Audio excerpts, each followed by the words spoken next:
Hello, I'm Pastor Tim Holscher, and thank you for joining me today, continuing to look in Romans chapters 5 through 8 on God's provision for us, it dealing with our sinful nature. And I pick up, we're down in verse 19, but I'm going to start up in verse 16 just to kind of catch the context so you can understand better what Paul means by speaking in human terms, which is what he's going to say. So, verse 16 then, he says, Do you not know? Oops, went a little bit too far. Do you not know that that if you present yourselves as obedient slaves, you are slaves to the ones whom you obey, either to sin resulting in death or obedience resulting in righteousness?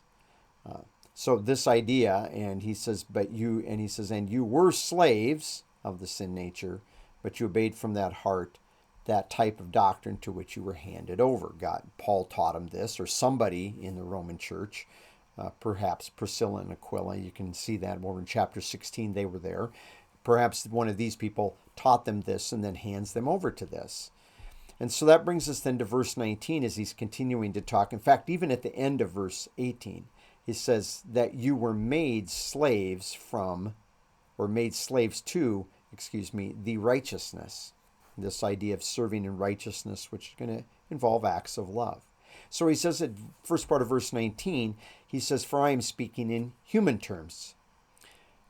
And most commentators that I've checked on this, just to kind of see how they felt this out, most of them all agree Paul's simply talking about the issue of slavery. He says he's using the terminology of slavery, and he says, but these are human terms, but there's two reasons that they conclude on this. Some of them say he does this because weakness of the flesh that he talks down here is, well, if I didn't put it in human terms, you wouldn't understand what I was saying.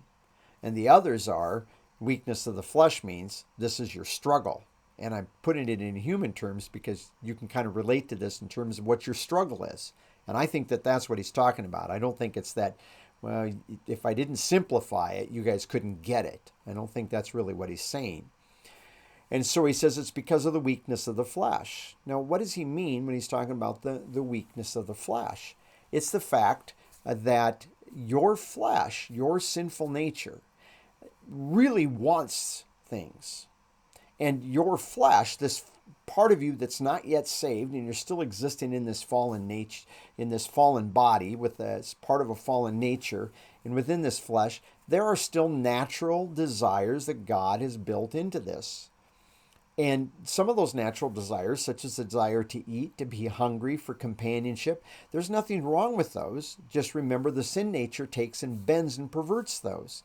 But the weakness of the flesh is it wants those things so bad that when the sin nature says, do this, it'll jump at that. So, as an example, God built in us a desire for companionship, a desire to not be alone. But the sin nature comes along and it says, well, if the only way that I can be with somebody is to be involved in a physical sexual relationship with this person, even though I'm not married to them, well, that'll make me feel better. See? The flesh is weak in that way. Or I'm hungry and I have a bowl of ice cream, and when I'm done with that, boy, that really made me feel good. How about another bowl of ice cream? How about I just if you ever listen to Brian Regan, isn't a serving of ice cream when the spoon hits the bottom of the container? You know, and we do that because we like something so much, and it makes us feel better. This is the weakness of the flesh. It just doesn't have a gauge, and so as a result, then we make ourselves slaves to our stomach in that case. In fact, Paul uses that imagery at the end of Philippians 3, that their belly is their God, it's their idol, it's whom they serve. And so he says, for as you presented your members, and you can look the other day, we looked at a video last week on some ways in which people actually present members and what members are, that they're not just your hands and your ears, that there's even these cravings inside, and you can use them properly. You can use them properly. But he says you did present your members as slaves to uncleanness. Now let's illustrate uncleanness for a minute, because this is interesting that Paul brings this up, because this is a term that Paul uses frequently. And I don't want to impugn the character of Paul, but I wonder sometimes when he uses this, if it's just something he knows a lot of people struggle with, or maybe it was something he personally had a struggle with at times. I don't know that. Again, I'm trying not to impugn his character in this. But uncleanness is a work of the flesh that falls under the, shall we say, the banner or the title of sex. And uncleanness would be, an illustration would be a man having a perfectly innocent, well, let's put it in a church setting.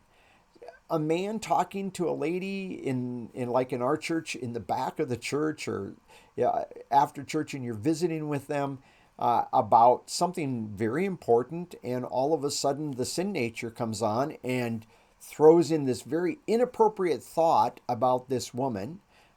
And the man, if he doesn't understand his sin nature, might be like, oh, what in the world was that? But if a man understands his sin nature, he goes, that's my sin nature. That's not what this is about. This isn't a right way to think about this sister in Christ. And so then you can put that to death in that moment. You can remember, I'm dead to the sin nature, but I'm alive to God, and I can present my attention to this person and listen to them share this important thing. But that would be an uncleanness. It takes, and it has a tendency to look at the world in terms of sex. All kinds of things. It twists all kinds of things that way. And he says, you did present your members as slaves to uncleanness. And I believe the reason he uses that then is because he says it's something common, that even if a person never inappropriately touches anybody, never inappropriately even says anything to anybody else, up here in the mind, there can be all kinds of things that go on in terms of uncleanness that other people might not ever have a clue are going on in that person's thinking.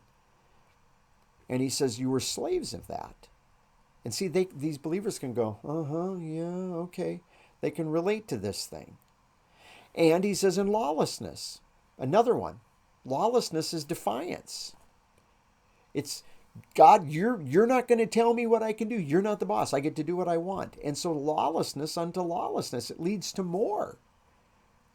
Defiance breeds more defiance. We're kind of seeing that right now in our culture. Defiance is pushing and breeding more defiance, but he's not talking about the culture. He's talking about a personal inner struggle that you have with being defiant to God and how that breeds more defiance. But he looks there in this same way now, present. He uses, we had the word up here, present, that this is what you were doing, but down here, you can see this letter in right here changes here. He changes it to an imperative, and he says, in this same way now, present your members as slaves. We're talking about last week, referred to this a little bit ago, a proper way of using these. Present them as slaves to righteousness, either in view of the fact, there's two different ways, a couple different key ways of understanding this preposition, either because you have been set apart, sanctified or set apart, or unto that it would lead unto that, which is the way some of your English Bibles, this one said they translate it leading to more lawlessness, and here leading to sanctification.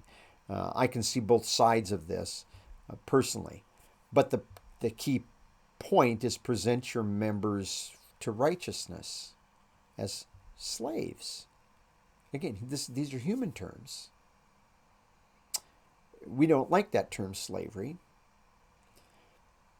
But Paul's saying, but that's the reality of it. That's the weakness of your flesh. If you don't present yourself a slave over here to God, you're going to end up presenting yourself as a slave to your sinful nature and doing what it wants. Back when I was a teenager, Bob Dylan came out with the song, You Gotta Serve Somebody. And he goes through all these different individuals, no matter how important or very lowly they seem. They all serve somebody.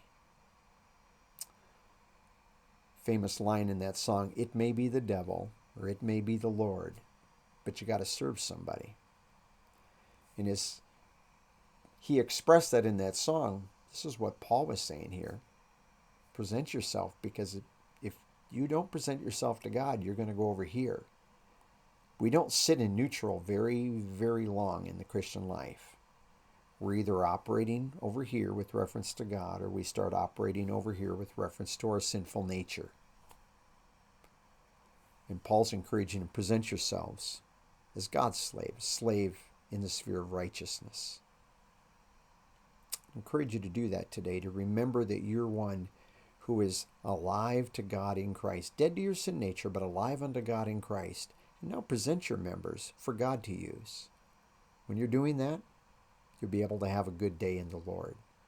I would also like to encourage you to click the link down below if you haven't already done so, and look at the video from my friends Josh and Faye Butler, as they would like to return to their field in an island down in Papua New Guinea area and return in December, but they really need to pick up some support because their support has waned for various reasons.